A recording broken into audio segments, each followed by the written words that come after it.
Universitas Diponegoro adalah perguruan tinggi negeri di Indonesia yang berlokasi di Semarang, Jawa Tengah, Indonesia. Saat ini, Undip telah memiliki 11 fakultas dan 2 sekolah. Kampus utama Undip terletak di daerah Tembalang dan kampus utama lainnya terletak di daerah Peleburan. Undip didirikan pada tanggal 9 Januari 1957 sebagai perguruan tinggi swasta dan baru mendapatkan status sebagai perguruan tinggi negeri pada tahun 1961.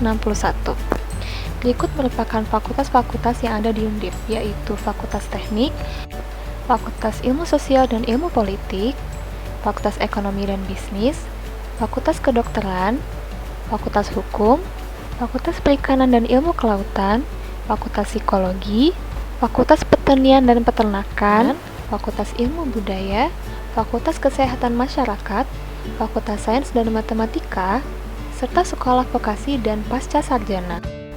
Saya sendiri adalah mahasiswa Fakultas Teknik, lebih tepatnya berkuliah di Departemen Teknik Kimia. Perkenalkan, saya Maharani Ratri Dewi yang kini sedang menjalani salah satu mata kuliah di kampus, yaitu Kuliah Kerja Nyata atau KKN.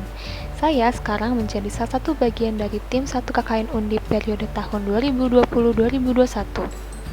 Lantas, apa itu Kuliah Kerja Nyata atau KKN?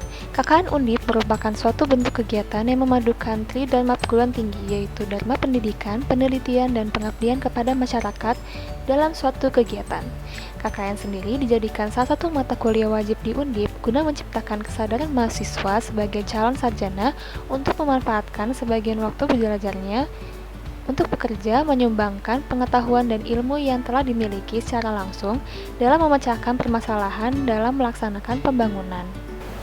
KKN kali ini memiliki tema yaitu pemberdayaan masyarakat di tengah pandemi COVID-19 berbasis pada tujuan pembangunan berkelanjutan (SDGs). Kami diberikan tugas untuk membuat 2 program kerja mandiri yang berkaitan dengan COVID-19 dan SDGs. Saya sendiri merupakan salah satu anggota dari tim KKN yang ditempatkan di Bulusan, Tembalang, Semarang, Jawa Tengah. Kelurahan Bulusan memiliki luasan wilayah kurang lebih 304.072 hektar dan terbagi menjadi 7 RW dan 40 RT per September 2019. Adapun batas-batas wilayah Kelurahan Bulusan yaitu sebelah utara Kelurahan Mangunharjo, sebelah timur Kelurahan Meteseh, sebelah selatan Kelurahan Keramas, dan sebelah barat Kelurahan Tembalang. Jumlah kepala keluarga yang terdapat di Kelurahan Bulusan berdasarkan sensus penduduk bulan Oktober tahun 2019 sebanyak 2.027 kartu keluarga dengan jumlah total penduduk 6.429 jiwa yang terdiri dari laki-laki berjumlah 3.233 jiwa dan perempuan sebanyak 3.196 jiwa. Dengan jumlah tersebut, jumlah penduduk laki-laki dan perempuan tidak terlalu beda jauh. Kegiatan kami diawali dengan melakukan konsultasi dengan perangkat kelurahan, dan salah satunya adalah Pak Slamet Raharjo selaku Lurah Bulusan. Kami diarahkan untuk membentuk kelompok kecil untuk membuat satu program kerja bersama yang mencakup seluruh program kerja mandiri mahasiswa. Setelah itu, kami melakukan survei lapangan terkait permasalahan yang ada di Kelurahan Bulusan. Saya mendapati bahwa di Kelurahan Bulusan sangat kaya akan pepohonan serta tanam-tanaman yang cukup beragam di sini. Dikarenakan banyaknya jumlah pohon dan tanaman di daerah Kelurahan Bulusan, banyak pula sampah-sampah daun kering yang berjatuhan dan mengotori jalanan di daerah ini. Masyarakat biasanya akan menyapu untuk membersihkan sampah daun-daun kering tersebut dan menyatukannya di satu spot, dan biasanya mereka akan mengurangi volume dari sampah tersebut dengan cara membakar sampah tersebut. Tentu, pembakaran sampah daun kering akan mengurangi volume sampah yang tadinya menumpuk banyak menjadi lebih sedikit. Namun, perlu diketahui bahwa apabila terlalu sering dilakukannya pembakaran sampah daun kering, akan mendatangkan banyak dampak negatif, salah satunya polusi udara, pencemaran lingkungan, terutama pada tanah, dan dapat mengganggu kesehatan.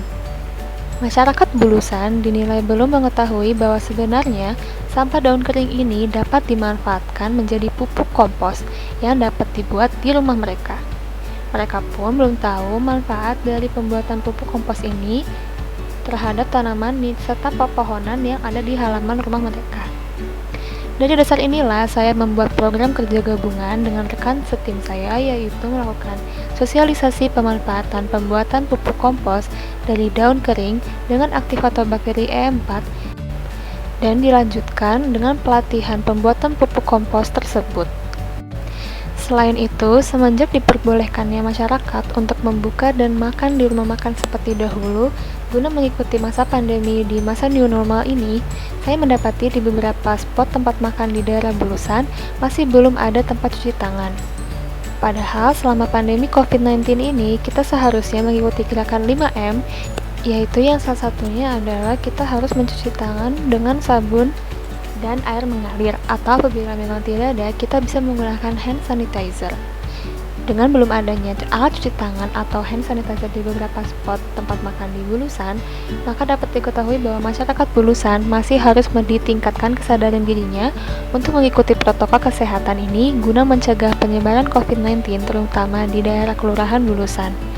Dengan dasar inilah saya dan rekan saya membuat alat pompa hand sanitizer touchless dan akan membuat video tutorial proses pembuatannya agar dapat dilihat oleh warga Bulusan agar mereka dapat membuat alat pompa hand sanitizer sendiri untuk di rumah mereka atau di toko mereka. Alat pompa hand sanitizer yang sudah dibuat akan saya berikan kepada salah satu tempat makan di Bulusan yang belum ada tempat cuci tangannya, sesuai dari arahan dari Ketua RW 5 Bulusan. Berikut merupakan cuplikan dari proses pengerjaan program kerja mengenai COVID-19, yaitu pembuatan alat pompa hand sanitizer touchless. Alat ini dibuat dari pipa-pipa paralon yang disambung dan direkatkan dengan lem. Untuk tutorial lebih lanjut, Anda dapat melihat video tutorialnya pada link di deskripsi box. Setelah alat pompa hand sanitizer dibuat, kami memberikannya kepada salah satu tempat makan di Bulusan, yaitu Burtime. Burtime adalah tempat makan yang cukup digemari oleh masyarakat Bulusan, sehingga penting untuk mempunyai alat cuci tangan agar masyarakat Bulusan dapat mencuci tangannya terlebih dahulu sebelum masuk ke dalam tempat makan guna mencegah penyebaran COVID-19. Pemberian alat pompa ini dilakukan pada tanggal 4 Februari tahun 2021.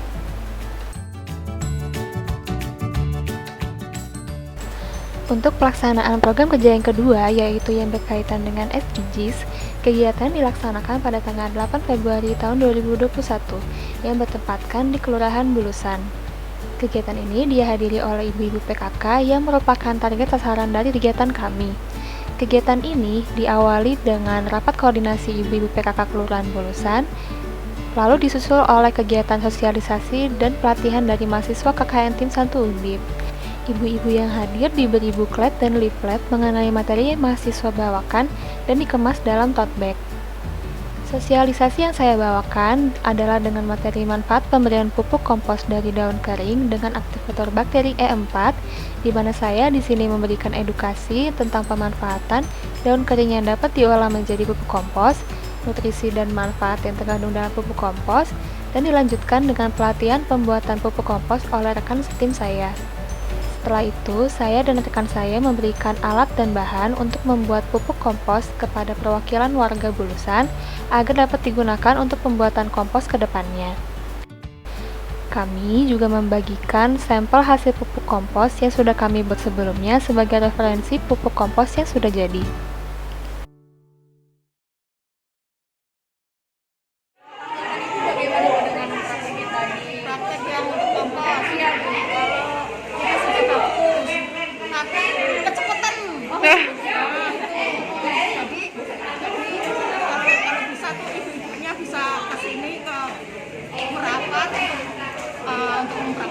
Kalian praktek gitu ya, Bu ya. Tapi kalau untuk itu sebelumnya udah pernah buat Ibu?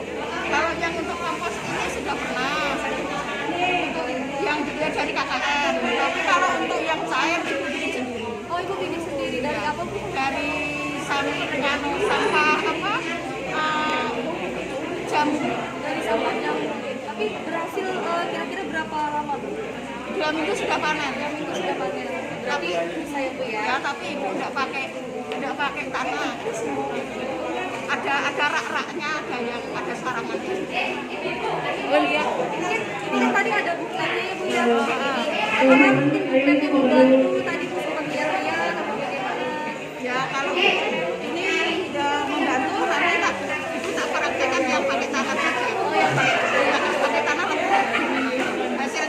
Maksudnya kan kalau yang untuk hasil warnanya warna pupuknya itu kan tergantung dari bahannya. Iya.